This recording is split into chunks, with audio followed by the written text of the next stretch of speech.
Pessoal, tudo bem? Sejam bem-vindos ao podcast do Banco BV, o Economia em 5 Minutos. Eu sou o Roberto Padovani, junto com o Carlos Lopes. A gente vai bater um papo essa semana sobre a tensão nos mercados financeiros locais. Bom, tem chamado a atenção que desde o segundo trimestre desse ano, a gente vê muita volatilidade nos mercados financeiros internacionais.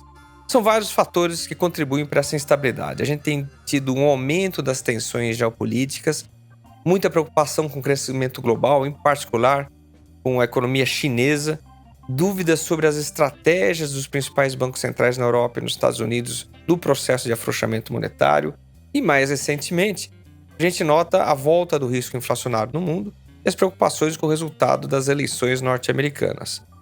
Não por outro motivo, a gente viu que o câmbio, que estava num patamar de 4,90 no começo do ano, tem tido uma trajetória de depreciação no Brasil. Da mesma forma, a taxa de juros para contrato de um ano ela tem subido de maneira contínua. No começo do ano ela estava rodando mais próximo a 10%. O que chama atenção, no entanto, é que em setembro e outubro o estresse aqui nos mercados locais aumentou de maneira pronunciada. Só para a gente ter algumas referências de preço, a Bolsa Brasileira chegou a ter um pico de 137 mil pontos no começo de setembro e hoje oscila ao redor do patamar de 130 mil pontos. Da mesma forma, o câmbio, que operava na casa de 5,40 em setembro, chegou a se aproximar de 5,90 nos últimos dias. E por último, a taxa de juros de um ano nos mercados futuros operava no início de setembro na casa de 11,50 e aumentou quase um ponto percentual, se aproximando até de 13%. Portanto, a gente vê claramente uma piora importante nos preços e ativos dos mercados financeiros locais.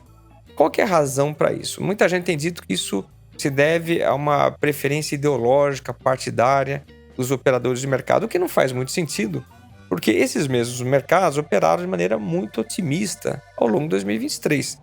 Teve uma piora pontual em setembro e outubro que não deve estar associada a uma mudança de postura ideológica.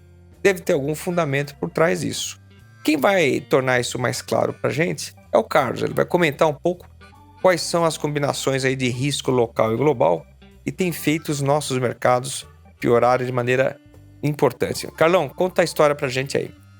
De fato, os fundamentos pioraram aí nos últimos meses, né? Olhando lá para fora, a gente teve as chances ou as apostas numa vitória do Trump subindo aí nos últimos meses, e o Trump com uma agenda de fechar a economia, seja, né, travando a imigração, mas também fechando comercialmente, né, implementando tarifas comerciais para o resto do mundo e principalmente para a China.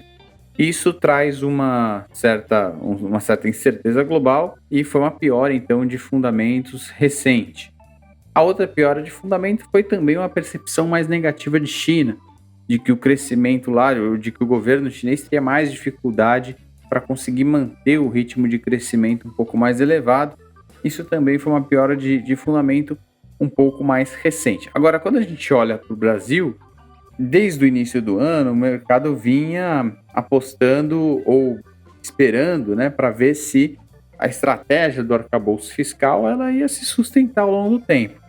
O governo vinha de uma série de medidas de aumento de receitas que, num certo momento, encontraram ali uma dificuldade em avançar, né, em ter novas medidas, ou seja, essa estratégia se exauriu um pouco ali.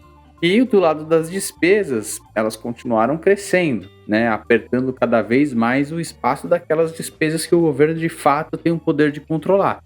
Uma grande parte do orçamento, né, quase a totalidade do orçamento, é feito de despesas obrigatórias que não param de crescer e vão comprimindo ali as demais despesas. O mercado então percebeu então o fim dessa estratégia e passou a demandar ou a esperar algum ajuste pelo lado das despesas.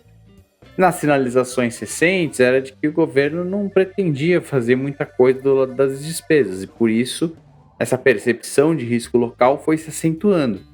Num cenário internacional já mais adverso, né, com uma série de preocupações, se aqui a gente não enxerga um equacionamento, né, dessa questão da dívida pública, de como estabilizar ela no longo prazo, os mercados começam a ficar muito preocupados aqui.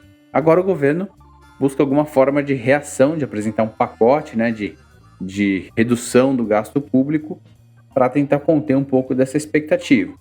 Mas o que de fato aconteceu foi essa piora de fundamento, seja na percepção local sobre a estratégia de política fiscal do governo, já se exaurindo, né? Chegando num certo limite, até limite político, e de outro, essa piora do cenário internacional. Pessoal, obrigado por mais esse episódio. Até semana que vem. Um abraço.